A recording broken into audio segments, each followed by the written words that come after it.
हर हर महादेव, घर घर महादेव। महेश्वर शिव गुरु जी के चरणों में प्रणाम करती हूँ। मैया भवानी जी के चरणों में प्रणाम करती हूँ। गणेश भगवान, कार्तिक भगवान के चरणों में प्रणाम करती हूँ। मेरा प्रणाम स्वीकार कीजिए, शिव गुरु स्वीकार कीजिए। देखिए गुरु भाई बहन, एक बहुत ही सुंदर भजन सुनाने जा रही हूँ।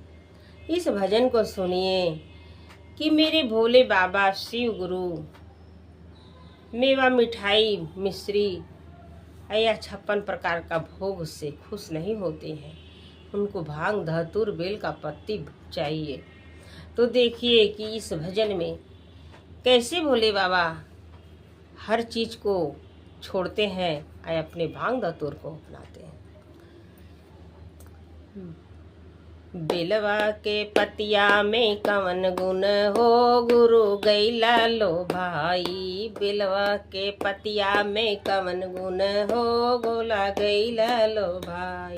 गैला लो भाई, भोला गैला लो भाई। गैला लो भाई, भोला गैला लो भाई। बेलवा के पतिया में कवन गुण हो, भोला गैला लो भाई।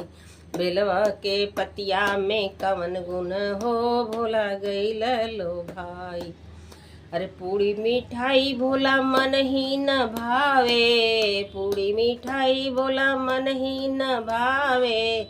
मेवाया मिश्री भोला मन ही न भावे। मेवाया मिश्री भोला मन ही न भावे।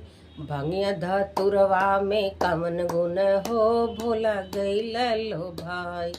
भंगिया धतुरवा में कवन गुण हो, भोला गैला लो भाई।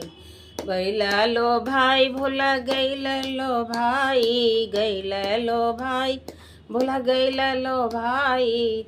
भंगिया धतुरवा में कवन गुण हो, भोला गैला लो भाई। बेलवा के पतिया में कवन गुण हो, भोला गैला लो भाई।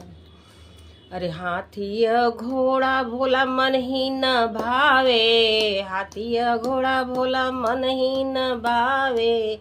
मन ही न भावे भोला मन ही न भावे। बसहा बैलवा में कवन गुण हो, भोला गैला लो भाई।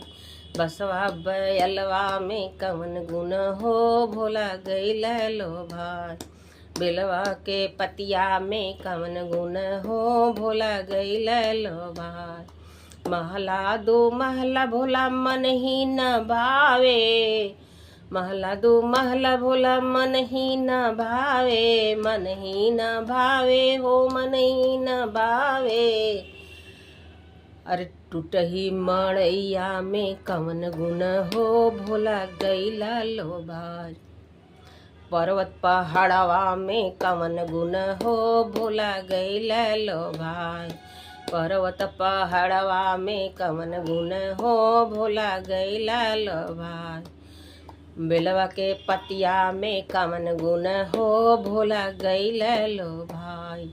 बेलवा के पतिया में कवन गुण हो, भोला गैला लो भाई। अरे गैला लो भाई, भोला गैला लो भाई। गैला लो भाई, भोला गैला लो भाई। बेलवा के पतिया में कवन गुण हो, भोला गैला लो भाई। अरे शर्ट पैंट भोला मन ही न भावे। धोतिया कुर्ता भोला मन ही न भावे। शर्ट पैंट भोला मन ही न भावे। धोती कुर्ता भोला मन ही न भावे। मिर्गा के छलवा में कवन गुण हो, भोला गैला लो भाई। मिर्गा के छलवा में कवन गुण हो, भोला गैला लो भाई। गैला लो भाई हो, गैला लो भाई। गैला लो भाई, गैला लो भाई। बेलवा के पतिया में कवन गुण हो, भोला गैला लो भाई। बेलवा के पतिया में कवन गुण हो, भोला गैला लो भाई। गैला लो भाई, भोला गैला लो भाई। गैला लो भाई, भोला गैला लो भाई। बेलवा के पतिया में कवन गुण हो, भोला गैला लो भाई। भुलवा के पतिया में कवन गुण हो भोला गैला लो भाई। पहले में दया मांग दूसरे में शरेछा, पहले में दया मांग दूसरे में शरेछा, तीसरे में करब न मनवा हो भोला गैले लो भाई। तीसरे में करबे न मनवा हो भोला गैले लो भाई।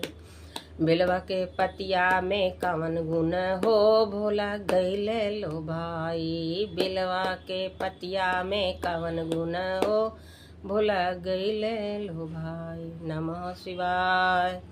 गुरु भाई बहन, ये भजन पसंद आया हो तो मेरे वीडियो को लाइक करें, शेयर करें, सब्सक्राइब कर लें कि जो भी गीत गाना भजन हम डालें आपके पास पहुंचता रहे। आप देखते रहें, सुनते रहें, महादेव गुरु से दया लेते रहें। नमः शिवाय।